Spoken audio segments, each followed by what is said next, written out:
खोदा पहाड़ निकली चूहिया हिंदी की प्रसिद्ध कहावत है जिसका अर्थ होता है अत्यधिक परिश्रम करने के बाद बहुत ही तुच्छ फल की प्राप्ति होना। जब भी कोई व्यक्ति अत्यधिक परिश्रम करता है तो वह उसी अनुपात में लाभ भी पाना चाहता है, किंतु जब परिश्रम की तुलना में लाभ बहुत छोटा होता है तब ये कहावत चरितार्थ होती है। काफी पुराने समय से और समय समय पर इस कहावत मुहावरे का प्रयोग किया जाता रहा है। हम सभी भी इस मुहावरे का अपने दैनिक वार्तालाप में उपयोग करते हैं। खोदा पहाड़ निकली चूहिया कहावत मुहावरे से जुड़ी कुछ कहानियां भी प्रसिद्ध है जिनका वर्णन आगे किया गया है। बहुत पुरानी बात है, एक राजा था। एक बार राजा के दरबार में किसी देश की महारानी का संदेश आया। संदेश में राजा के लिए धमकी दी गई थी कि या तो हमारी अधीनता स्वीकार कर लो या युद्ध के लिए तैयार रहो। राजा के मंत्री ने जब राजा को यह इस पत्र के बारे में बतलाया तो राजा ने मंत्री से कहा, मंत्री जी आप युद्ध की तैयारी करें, हम रानी की अधीनता कदापि स्वीकार नहीं करेंगे। राजा ने युद्ध की तैयारियां शुरू कर दी। जब युद्ध का समय निकट आया तब राजा को पता चला कि उसके अधिकांश सैनिक रानी की सेना में शामिल हो गए हैं। ये खबर सुनकर उसके पैरों तले जमीन खिसक गई। राजा ने जब इस बात का पता लगाया कि यह सब कौन कर रहा है तो उसे पता चला कि पास ही की एक पहाड़ी के पास एक चूहा बैठा है और सैनिकों को दी जाने वाली तनख्वाह से 3 गुना अधिक स्वर्ण मुद्राएं देकर सैनिकों को रानी की सेना में शामिल कर रहा है। राजा ने जब अपने स्वर्ण भंडार को देखा तो उसके स्वर्ण भंडार से स्वर्ण मुद्राएं गायब हो चुकी थी।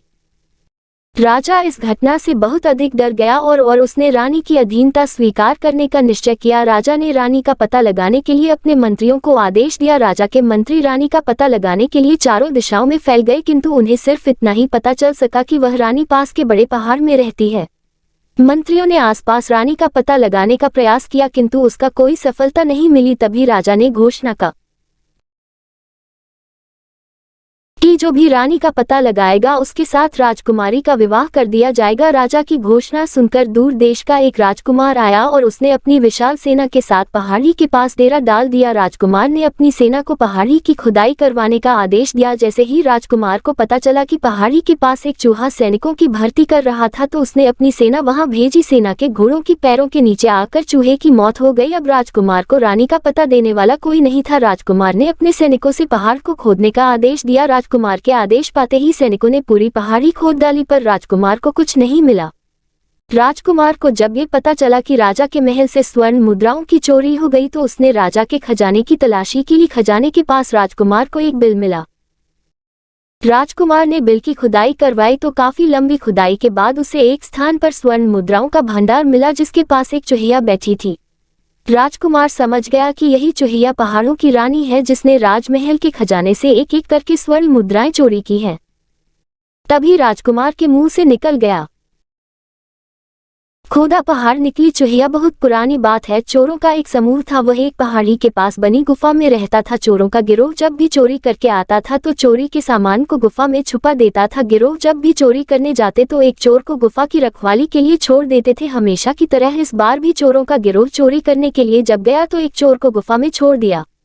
रात के समय जब चोर अकेला ही गुफा में था तब उसे गुफा के अंदर घुंघरू की आवाज सुनाई दी। चोर को किसी ने बताया था कि खजाने की रखवाली भूतों और शैतानों द्वारा की जाती है।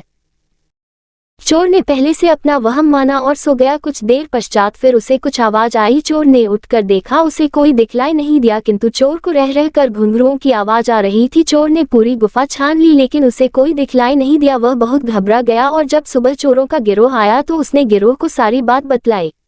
सभी ने उसका बहुत मजाक बनाया। किसी ने कहा कि वह भांग पीकर सोया होगा, किसी ने कहा कि वह सपने में ये सब देख रहा होगा। इस तरह अपनी बेइज्जती होते देख उस चोर को काफी शर्मिंदगी महसूस हुई। दूसरे दिन चोरों का गिरोह जब चोरी के लिए निकला तो दूसरे चोर को रखवाली के लिए गुफा में छोड़ गया। दूसरा चोर भी जब पहरा दे रहा था तब उसे भी गुफा के अंदर से घुंघरुओं की आवाज आने लगी। चोर ने गुफा में बहुत ढूंढा लेकिन उसे कोई दिखाई नहीं दिया।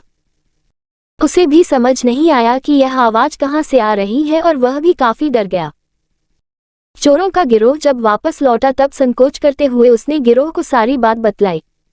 चोरों को भी शक हुआ कि अवश्य कोई भूत अथवा पिशाच ने खजाने पर कब्जा कर लिया है। गिरोह के सभी चोरों ने निश्चय किया कि अवश्य ही इस बात का पता लगाना चाहिए कि यह कौन है जिसके घुंघरू की आवाज रात में आती है। गिरोह के सभी चोरों ने गुफा की खुदाई शुरू कर दी, किंतु उन्हें गुफा में कुछ नहीं मिला। एक चोर को गुफा के पास एक बिल दिखलाई दिया। उसने जब बिल के पास खुदाई करना शुरू किया तो बिल की खुदाई करते हुए अंत में उसे एक चूहिया दिखलाई दी। चूहिया के पैरों में कहीं से कोई घुंघरू टूटकर बंद गया था। उसी घुंघरू की आवाज गुफा में आ रही थी। चूहिया को देखकर सभी को हंसी आ गई और सभी के मुंह से निकला खोदा पहाड़ निकली चूहिया।